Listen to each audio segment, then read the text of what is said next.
Boa noite, pessoal, companheiros, companheiras. Para mim é uma satisfação muito grande estar aqui. É uma agenda grande, uma agenda que nós temos discutido, dialogado, debatido e pela vida fora.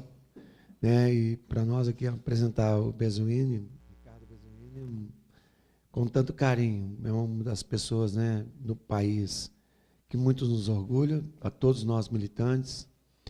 Bem cedo foi militante sindical, foi nosso presidente do Sindicato Bancário de São Paulo, um dos fundadores do nosso partido, da CUT. Bezuini e eu, a gente acompanhou, né, os nossos companheiros assassinados em Unai, e Bezuini estava chegando no Ministério do Trabalho naquele período.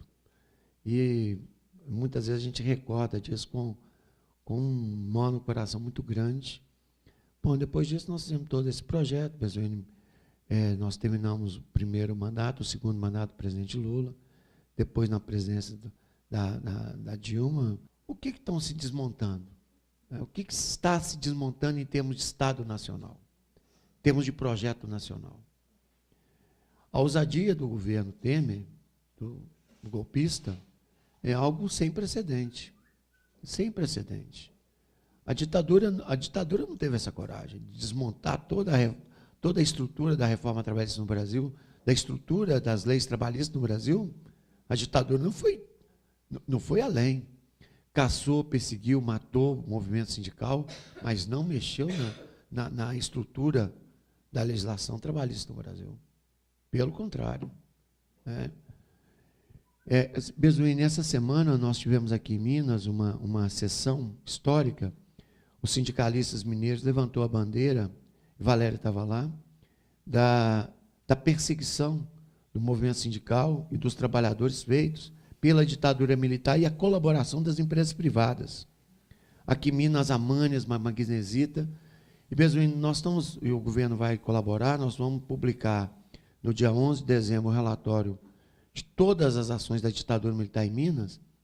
E eu fiz um levantamento inicial quando eu estava aqui, Bezuini, trabalhando com você no Ministério do Trabalho, foram quase 2.000 sindicalistas perseguidos aqui, 700 sindicatos colocados na ilegalidade, em 3 dias, né, na noite do dia 1º de abril.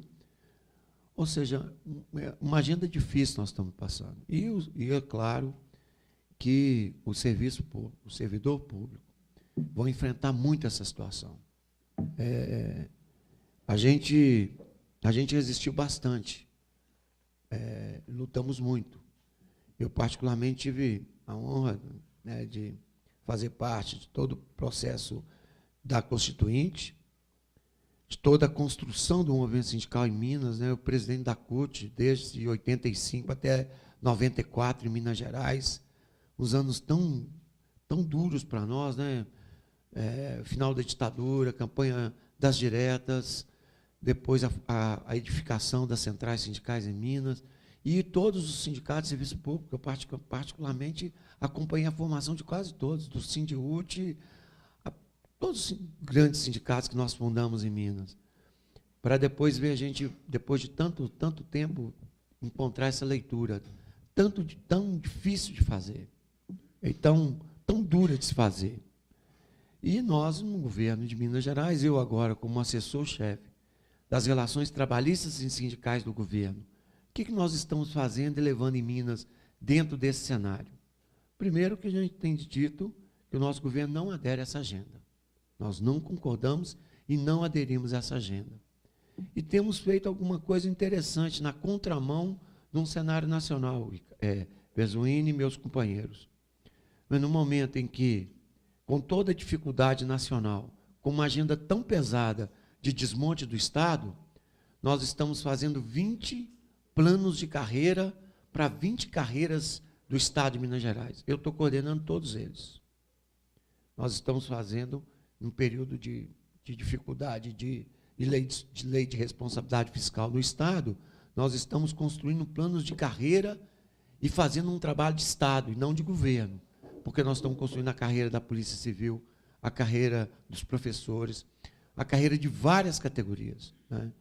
E nós estamos substituindo, e é interessante que agora dentro do Estado, a gente teve a oportunidade de perceber o quanto o Estado está precarizado em termos não só de salário, de carreira e de servidores. Você pensar que 220 mil professores, quando nós pegamos o Estado, apenas 20% desse total de professores eram servidores efetivos, e que 80% eram servidores contratados, ou terceirizados, ou designados, precários. 80%, mas é um número que nós não tínhamos dimensão de 80%. Mais de 150 mil professores eram contratados no Estado de forma precária, de contrato de 1 ano. Em São Paulo é metade. São Paulo é metade, né, cara? Nós estamos em apenas nesses 3 anos. Nós acabamos agora publicando sábado. Nós estamos chegando, nesse período de 3 anos, nós estamos chegando a 50 mil professores de carreira no Estado, feito pelo governo Pimentel. Pouco anunciado e pouco apresentado para o Estado. Mas é uma agenda absurda nesse cenário. É um negócio, é uma conquista histórica. E a meta é nós terminarmos o governo com 60% de professores efetivos e 40% de terceirizados ou contratados, ou quiser falar de contrato precário. E mesmo a gente sabe o que acontece em São Paulo, acontecia aqui no Estado de Minas Gerais, a forma de contratação era indicação política, indicação do delegado da cidade, do padre da cidade, dos poderosos da cidade, espalhado em todo lugar, e o sujeito virava o maior contratador da cidade, porque ele indicou 20, 30, 40, 50 professores para ser servidor do Estado, ou um Estado com 220 mil professores. Então, nós invertemos isso, mostra que a gente está querendo fazer um diálogo importante. No setor prisional, nós tínhamos 17 mil servidores no setor prisional. Nós chegamos no Estado com 13 mil contratados, a gente já ter contratado para estar como agente penitenciário dentro dos presídios, com um contrato precário, terceirizado, de forma precária.